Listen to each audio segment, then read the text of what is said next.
সামাজিক দায়বদ্ধতাৰ পৰিচয় দি অপ্টিমিষ্টা এনজিঅ'ৰ বৃক্ষৰোপণ কাৰ্যসূচী উত্তৰ গুৱাহাটীৰ উত্তৰ ফুলুং অৱস্থিত গুৱাহাটী টাউন ক্লাবৰ খেলপথাৰত আজি অপ্টিমিষ্টা এনজিঅ'ৰ তেওঁলোকৰ উৎকৰ্ষ যাত্ৰা কাৰ্যসূচীৰ অধীনত 100জোপা মূল্যৱান গছ পুলিও ৰোপণ কৰে। গছপুলি ৰোপণকে ধৰি বিভিন্ন সামাজিক কাম কৰি আহিছে এই এনজিঅ'টোৱে।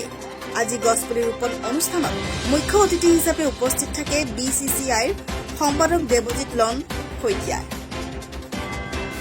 নিউজ ডেস্ক ৰিপৰ্ট মানদেকতা লাইভ।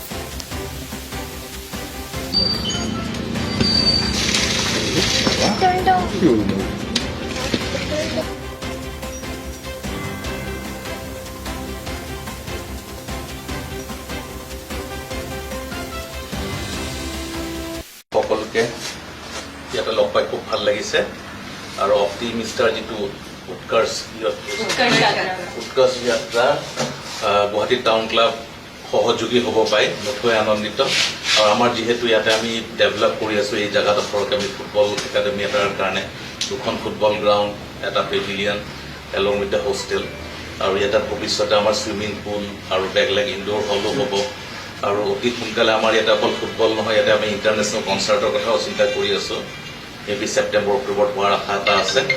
চ' এই গোটেই জেগাডোখৰ ডেভেলপমেণ্ট কৰাৰ কাৰণে আমাক ইয়াৰ লোকেল যিখিনি আছে আব্দুলক পৰা আৰম্ভ কৰি যিখিনি লোকেল আছে তেওঁলোকে সদায় সহায় সহযোগ কৰি আছিলে। আৰু ইয়াৰ লগত এতিয়া যিহেতু অপ্টিমিষ্টাও আহিলে, এই জেগাডোখৰ এনেই সেউজীয়া আৰু যিহেতু আমি এই জেগাডোখৰ আৰ্ট ফিলিং কৰি পেলাই যথেষ্ট মুকলি হৈ আছে, চ' ইয়াতে যথেষ্ট স্কোপ আছে ফৰ ফাৰ্ডাৰ গ্ৰীনাৰী কৰাৰ। চ' সেইকাৰণে আমি অপ্টিমিষ্টাক ধন্যবাদ জনাইছোঁ যে তেওঁলোকে এই প্ৰজেক্টটোলৈ আমাৰ ইয়াতে কিছু গছ ৰোপণ কৰি দিব খুজিছে। গোটা এটাই চেলেঞ্জ থাকিব, আৰু সেইটো মই বিশেষকৈ আব্দুলক ক'ম যাতে গছবোৰ ৰোৱাৰ পিছত যাতে গছবোৰ প্ৰপাৰকৈ তাক চোৱা চিতা কৰি যাতে আগন্তুক দিনত কোনো গছ মৰহি নাযায়, সেইটো আমি এনচিয়ৰ কৰিব লাগিব। আৰু আজি কিমানডাল গছ? 100ডাল। ভৱিষ্যতে হয়তো আমি আৰু লগাব পৰা স্কোপ থাকিব। চ' পুনৰ ধন্যবাদ জনাইছোঁ অপ্টিমিষ্টাক, যাতে এনেকুৱা অনুষ্ঠান অকল টাউন ক্লাবতে নহয় অসমৰ বিভিন্ন জেগাত কৰক আপোনালোকে। আমি সদায় সহযোগিতা আগবঢ়াম। ধন্যবাদ।